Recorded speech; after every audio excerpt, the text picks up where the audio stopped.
Okay, dito ulit tayo sa Team Papaya, garahe ni Boss Melody. Ayan, oh. Merong mga nabenta. Tapos, ayan, natitira pa yung ibang unit dyan. May nadagdag yung Lancer doon sa likod. Nabenta yung dalawang Crosswind, tsaka yung FX na Darna. Okay, simulan na ulit natin. Dito tayo, kausapin natin si Boss. Simulan natin, Boss, sa pinakamura.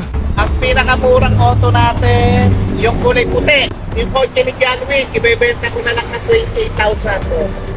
28K. Oh, O yan, pinakamura yung 28K ha. school body. Oo.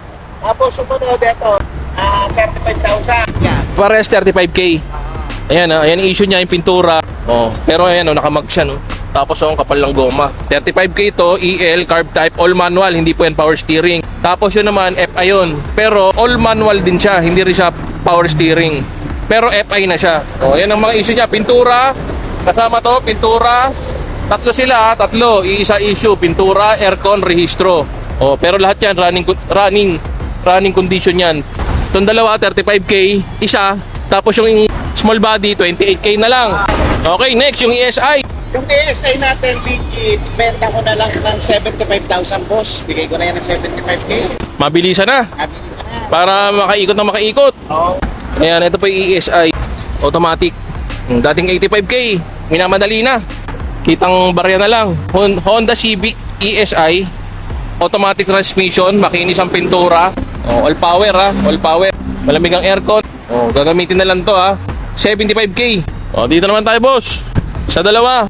Boss, eto, automatic transmission to. Automatic. Eto, automatic din. Yung sportivo natin, automatic din. Tapos ito, manual. Manual yan. Tapos meron din tayo motor doon, Barako, 2017 model, private. Ang benta ko, 40 lang. 2017 na Barako, 40K. Ayun, nandun. Yan. Nakita mo? Pakita natin. Ito 40K ha. 2017 na Barako. Nakarehistro? Expired raw rehistro ng Barako. Pero ito, nakarehistro to. Yung Sportivo, 320K. Ayun talaga, nakarehistro yun, gagamitin na lang yun. Para yun, pinakamaganda ko sa sakyan ngayon dito. Yang sportivo na yan. Yan, Sportivo. Matic, di ba? Matic. Anong year model to?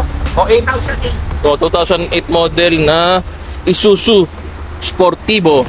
Ayan. 320K, negotiable. Dito nyo nilang tawaran. Ito, sariwa to. Itong tatlo na to, yan, makikinis yan. Honda ESR. 75K, hindi pala nakarehistro. Pag gusto nyo nakarehistro, dagdag ng 8K. Ito, parehas 120K yan. Ito matic, ito manual. Makikinis yan, no? Itong dalawang to, walang issue to, no? May mga konting kalampag siya. Kalampag, minor lang. Boss Rino, pakisabi mo naman sa mga follower ni Amazing Agent na i-follow din ako. Okay pa. Si Melody Apilan Almeida. Lalagay ko yung Facebook ni Boss Melody. Follow nyo na lang siya. Para mas makilala pa yung garage niya. Ayan ang mga unit niya. Meron akong kaibigan, pamangkin ni Suba Serrero. Ayan, kaibigan ko. Balita ko, singer to ah. Pantayin natin. Ano gusto mo kanta? Ano bang ano? Uhulugan ko ng toke, anong kanta mo? Token? Uhulugan ko yan, tapos kakanta yan. Ano ba?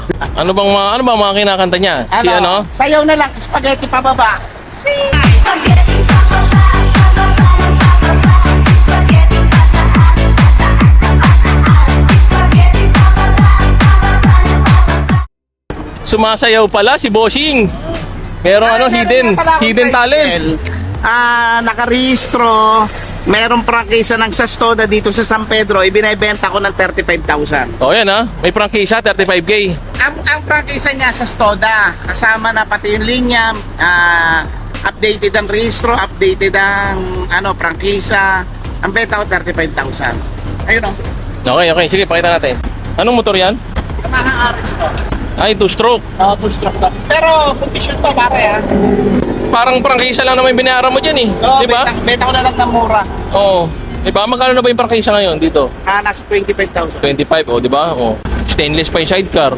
Pero ano to ha? Running to ha? Running yan, kung running condition yan. Nakarehistro yan? Oo. Nakarehistro. Yan. Pang simula, kung gusto nyo magnegosyo dito, pwede. 35K.